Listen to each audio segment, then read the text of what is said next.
Praise lord. దేవునికి స్తోత్రాలు. నేను pastor Ratna Maitra from praise God ministry. ఈ రోజున యేసయ్య మన కోసం ఏం వాగ్దానాన్ని ఏర్పాటు చేశారో ఒక్కసారి చూద్దాము. కీర్తనలు 119వ కీర్తన 9వ వచనము. యవ్వనస్తులు దేని చేత తమ నడత శుద్ధిపరచుకొందురు? నీ వాక్యమును బట్టి దానిని జాగ్రత్తగా చూచుకొనుట చేతనే కదా. Glory to God. Psalm 119 verse 9. How can a young man cleanse his way? By taking heed according to your word. Glory to God. By taking heed according to your word. అంటే మీ వాక్యాన్ని బహు జాగ్రత్తగా వినడం ద్వారా ఆ యొక్క యవ్వనస్తులు అంటే దేవుని తెలుసుకున్న వాళ్ళు, యవ్వన ప్రాయంలో ఉన్నవాళ్ళు, మరి ముఖ్యంగా ఆ సమయంలో నిజంగా ఏదో ట్రై చేయాలని, ఏదో నేర్చుకోవాలని వాళ్ళు కొంచెం ఎక్స్ట్రా ట్రైస్ చేస్తూ ఉంటారు. చూడండి, మనం టీనేజ్కి మన పిల్లలు వచ్చినప్పుడు ప్రతి ఒక్కళ్ళు అంటారు కొంచెం జాగ్రత్త. అప్పుడు వాళ్ళకి ఏమనిపిస్తుంది, they wants to try on their own. They don't want to hear much from parents. They think that they have grown up. It's very common.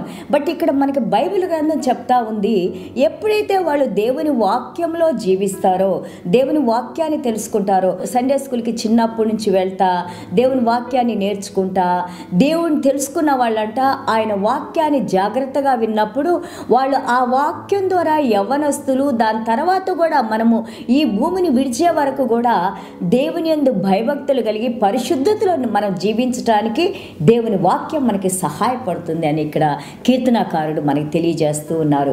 And also ఈ saying when you keep inside 11వ వచనం మనం చూస్తుంటే, when you see verse 11, 119 verse 11, your word I have hidden in my heart that I might not sin. చూడండి 11వ వచనం, నీ ఎదుట నేను పాపము చేయకుండానట్లు నా హృదయంలో నీ వాక్యమును ఉంచుకొని ఉన్నాను. దేవునికి స్తోత్రాలు. ఎవరి ఎదుట పాపం చేయకుండా? దేవుని ఎదుట. దేవుని ఎదుట పాపం చేస్తామో తప్పకుండా. ఆదాము అవ్వ ఎవరి ఎదుట పాపం చేశారు? దేవుని ఎదుట. ఎప్పుడైతే దేవుని వాక్యాన్ని మన హృదయంలో ఉంచుకొని దేవుని యందు భయభక్తులు కలిగి ఉంటామో ఆ పాపము మనల్ని చేయకుండా దేవుని వాక్యం మనల్ని హెచ్చరిస్తూ ఉంటుంది. That is the difference. God's word always, when we keep it in our heart, it gives us the discerning and also it prompts us, it warns us what is good and what is not good and how we should walk in the ways of the Lord. Then you will stop doing the wrong things and you will start thinking only doing right things. Glory to God. And also regenerated heart. Regenerated heart అంటే తిరిగి దేవునిలో జన్మించిన లేదా దేవుని తెలుసుకున్న హృదయము, దేవుని ఆత్మ చేత స్పందింపజేయబడిన హృదయం ఏం చేస్తుందంటే it is touched and cleansed. మన హృదయాన్ని దేవుడు ఆయన ఆత్మతో పరలోక రాజ్యాన్ని భూమిలో ఉన్న మన హృదయాల్ని ఆయన కనెక్ట్ చేశారు కాబట్టి, ఆయన మనల్ని ముట్టారు కాబట్టి దేవుని ఎదుట మనం పాపం చేయటానికి భయపడుతూ ఉంటాము. Because we're the children of God.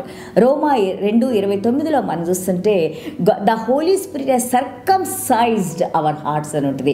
పరిశుద్ధాత్మ దేవుడు మన హృదయాలను సున్నతి చేశారంట. దానివల్ల ఏమవుతుంది, ఆ చీకటిని తీసివేసి ఆ యొక్క రెబెలియస్ తిరుగుబాటు తనమైన హార్ట్ని, హృదయాన్ని తీసివేసి దేవునికి వ్యతిరేకంగా ఉండే ఆ హృదయాన్ని తీసివేసి దేవుని వాక్యం ఎప్పుడైతే మన హృదయంలో ఇల్యూమినేట్ అవుతుంది అంటే వెలుగు ప్రకాశింపజేస్తుందో, దెన్ వి ఫియర్ గాడ్. అమ్మో, దేవుని ఎదుట నేను ఈ పాపం చేయగలనా? నో అనేసి మనం మంచి వైపు తిరుగుతాము. అలాగే ఎన్లైటెండ్, ఆ వెలుగులో మనకి జ్ఞానాన్ని ఇచ్చేది ఏంటంటే ఇక్కడ 2వ కొరింథీయులు 4వ అధ్యాయం 4 నుంచి 6 వరకు చూస్తుంటే 4లో ఉంటుంది, వారి మనసులన్నీ కూడా చీకటితో నిండిపోయినాయి అంట. స్వభావాలన్నీ కూడా సాతాను యొక్క చీకటితో నిండిపోయిందంట.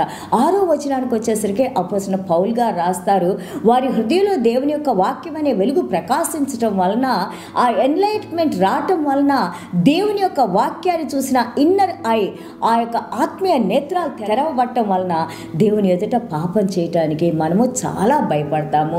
దేవుని యందు భయభక్తులతో ఉంటాము. దేవునికి స్తోత్రాలు. And also I have treasured grateful. మన హృదయంలో ఏమి పెట్టుకోవాలంటున్నారు చూడండి. 12వ వచనం 119:12లో మనం చూస్తుంటే, యెహోవా నీవే స్తోత్రము నొందిన వాడవు, నీ కట్టడంలను నాకు బోధించుము. Father God, you are the God who is worthy of our praises. మేము చేసే ప్రతి ఒక్క ప్రైజ్ అండ్ వర్షిప్, దేవుని స్తుతించి ఆరాధించడం, ఇవన్నీ కూడా మీరే స్తోత్రానికి అర్హులు దేవా. ఎందుకంటే ఏంటి మీరే మమ్మల్ని చీకట్లో నుంచి, పాపంలో నుంచి, అవినీతిలో నుంచి, కోపంలోంచి, తాపాల్లోంచి, ప్రతి ఒక్క దుష్క్రియల నుంచి కూడా మీరే మీ వాక్యంతో మమ్మల్ని శుద్ధీకరించుకొని మమ్మల్ని మీ బిడ్డలుగా హత్తుకున్నారయ్యా.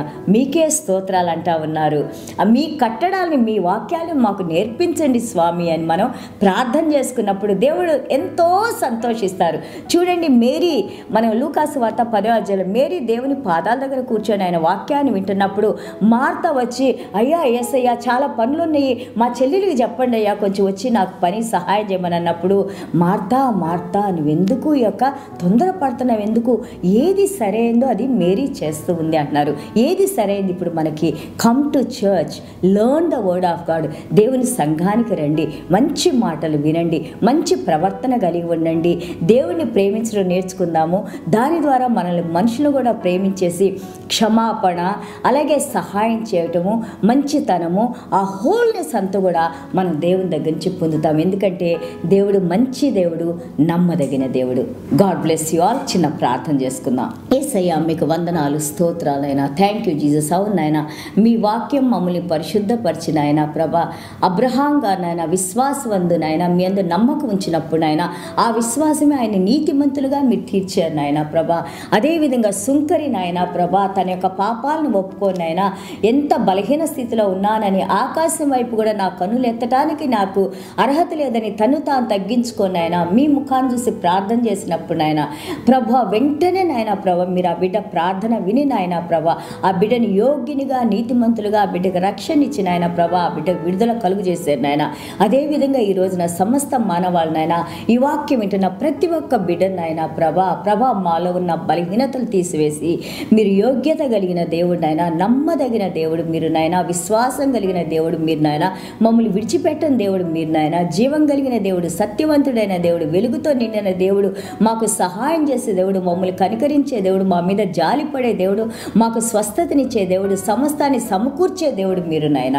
మీ పాదాల దగ్గర వేడుకుంటున్నాం తండ్రి. మాలో ఉన్న సమస్త పాపాలని నాయన, దుర్నీతిని నాయన, చీకటి స్వభావాన్ని మీరు తీసివేసిన ఆయన ప్రభా, మీలో జీవించే బిడ్డలుగా నాయన, మీ వెలుగుని ఎంతో మందికి నాయన ప్రభ చూపించే బిడ్డలుగా నాయన ప్రభ, మమ్మల్ని చూసిన వారు మిమ్మల్ని మహింపరిచే బిడ్డలుగా నాయన, మమ్మల్ని దీవించిన ఆయన ప్రతి ఒక్కరిని నాయన శిరస్సు నుండి పాదం వరకు నాయన మీ ఎంతల ఆత్మతో దీవించి నడిపించమని యేసయ్య దివ్యమైన నామములో తండ్రి ఆశీర్వదించి ప్రార్థన చేస్తున్నాం తండ్రి.